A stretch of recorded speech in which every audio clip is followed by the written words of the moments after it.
Sonic the Hedgehog 3 is a near-perfect adaptation of Sonic Adventure 2 within the confines of that established movie universe, smartly adapting key character beats and moments from the game, while also introducing a ton of new concepts created specifically for that version of the story. And with movie making being such an iterative process, a lot can change from concept to screen. Some of the early concepts made it through development and were executed nearly unchanged. But there are other concepts that were very different, and potentially set up a different ending for the movie entirely. So let's take a look at some of the early end-cut concepts of Sonic 3.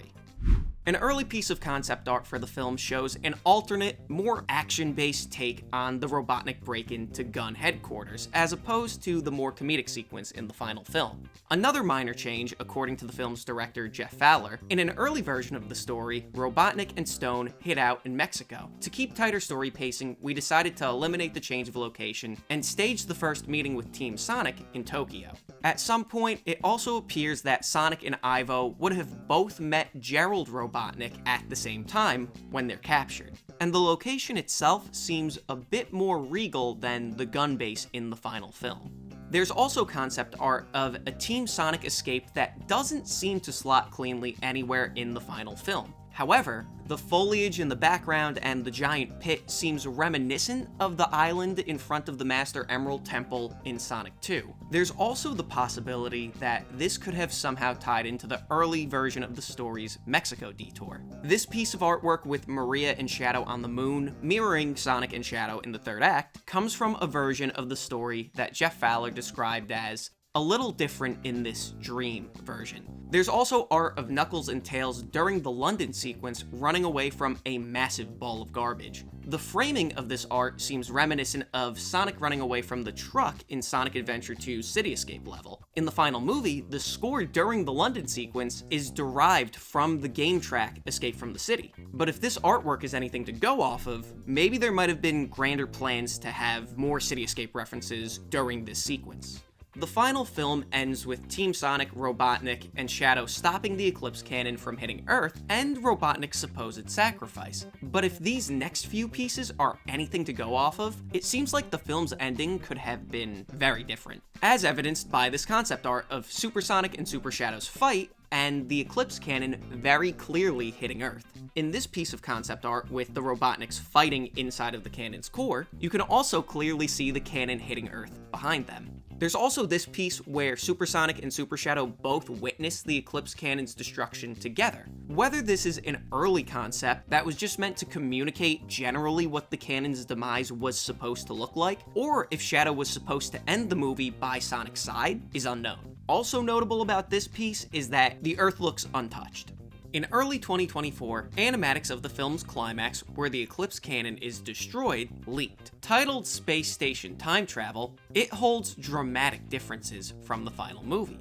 Instead of a broadcast to Agent Stone, Robotnik reminisces about all the ways his sicko friend has helped him, including a shot of Stone in a gun uniform dragging Ivo out of the rubble after the events of Sonic 2, which is something we'll circle back to in just a bit. As the cannon overloads, Robotnik's watch and the space station itself begin to warp, and he begins seeing flashes of the last little bit of the movie, including a near one-to-one recreation of the concept art from earlier.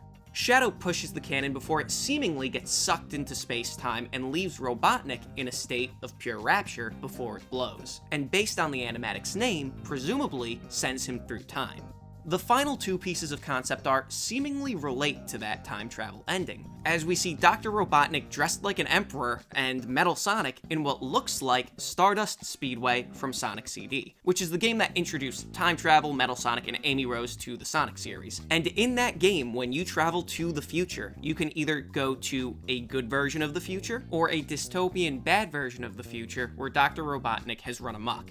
This looks specifically like the bad future of Stardust Speedway, so Robotnik wearing this regal emperor-looking attire makes a lot of sense. Speaking of Amy Rose, this concept art presents the scene of Amy saving Sonic, which also seems like it's taking place in a very Sonic CD or even Sonic 06 style dystopian future.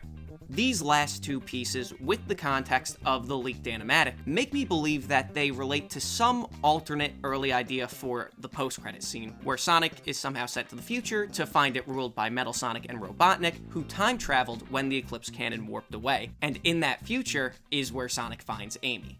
Assuming that's accurate, if I had to guess why this concept was scrapped, I'd bet it was because it overtly showed Jim Carrey, which would make things difficult if he didn't want to return for a fourth film, as opposed to his ending in the final film, which is more ambiguous. Additionally, there are 3 substantial plot points that were shot, but ultimately cut from the final film. The first is an explanation of how Eggman survived. During Team Sonic's first meeting with Eggman in the Crab, it's revealed that the fall he took at the end of Sonic 2 broke every bone and punctured every organ in his body, and that Stone found him and they fled to Mexico for his surgeries. During this scene, you can see the 2 storyboards that they filmed from the leaked animatic. The next cut plot point explains how Gerald survived to be 110 years old, where it would be revealed that in taking hits off of Shadow's quill, its chaos energy would revitalize him and roll back his aging. Jeff Fowler has mentioned that they filmed a scene where you would see Gerald taking a hit and see some of his wrinkles actually recede, but it was ultimately cut for pacing.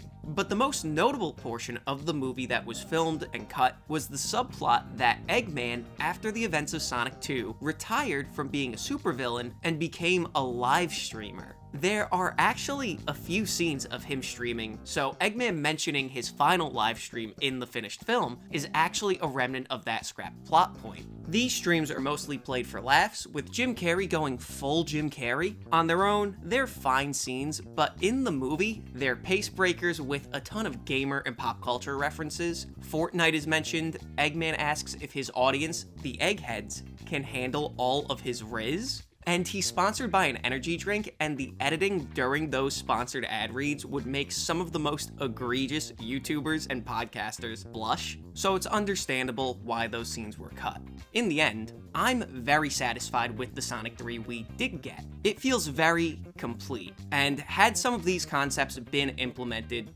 I don't know if the final result would have felt as cohesive or satisfying as the final film. But those are the cut concepts of Sonic the Hedgehog 3. So until next time, thank you so much for watching, be good to each other, and stay Hemmas.